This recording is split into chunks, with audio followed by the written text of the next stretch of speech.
It is perhaps more for the older listeners that I turn our attention now back to the passing of Dame Vera Lynn. It was announced by her family earlier today that she has passed away at the age of 103. My colleague from Classic FM, Alexander Armstrong, is on the line, I'm delighted to say, because Alexander, you collaborated with Dame Vera for an album she released to mark her 100th birthday. Can you give us an idea of what she was like?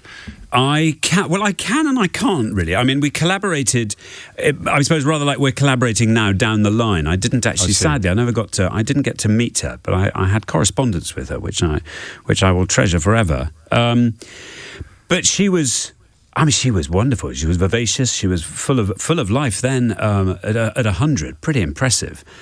It is.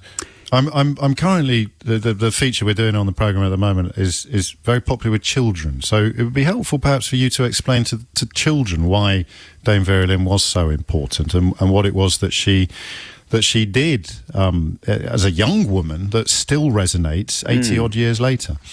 Well, I think you have to imagine, I mean, you know what lockdown has been like for all of us and how we've all really yearned for something to lift our spirits, we've had Captain Tom Moore, for example, who's been a huge example to us all, and we focus all our attention and affection on him. If you can imagine that sort of times 10 or times 100 even, where if you're in sort of wartime circumstances where everybody is feeling the pain, and it goes on, and there's no knowing when there's going to be an end to it.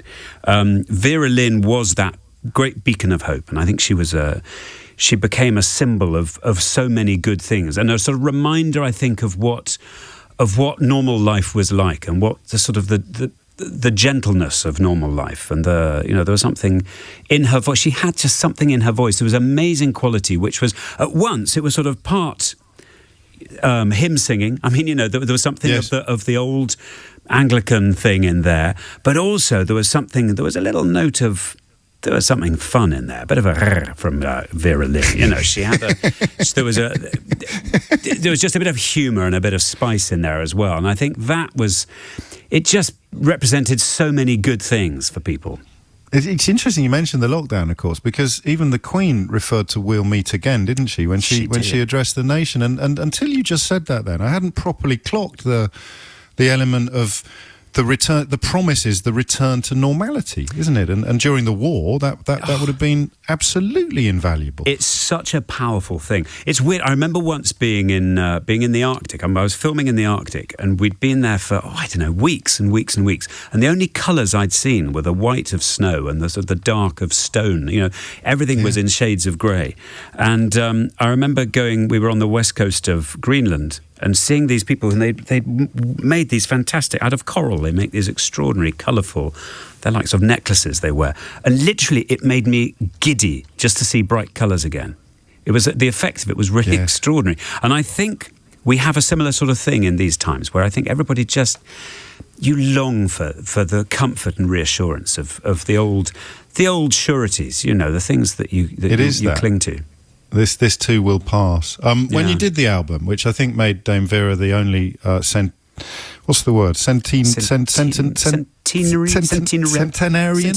Go on. The only 100-year-old ever to get a #1 album. How did you divvy up the songs? Because I know Ali did As Times Go By, and Alfie Boe did We'll Meet Again. That's you did right. White Cliffs of Dover with her. How did it all get divvied up at the time? It was all done. My lovely old friend James Morgan was he and his wife Juliet were the producers of it, and I think they worked out what voices they thought would suit their arrangements better. But it was lovely because they were writing harmonies to go over and sort of sing around. So you're kind of filling in a sort of little, I don't know, a little duet part, a duel with Dame Vera. But she also, interestingly, the quality of her voice, I've talked about that before, but if you listen to it now, it still sounds sort of relevant. If you listen to some recordings from the 40s or even the 50s, it sounds incredibly dated. It's not just the crackle on the record. There's something about the vibrato, I think, that people have that was very much of its time. And actually, she had a style of singing and a very fresh vibrato that still sounds normal now. Which is why people still enjoy listening to her singing. I think today, so. Whether on the original recordings or on her duets with you. Yeah.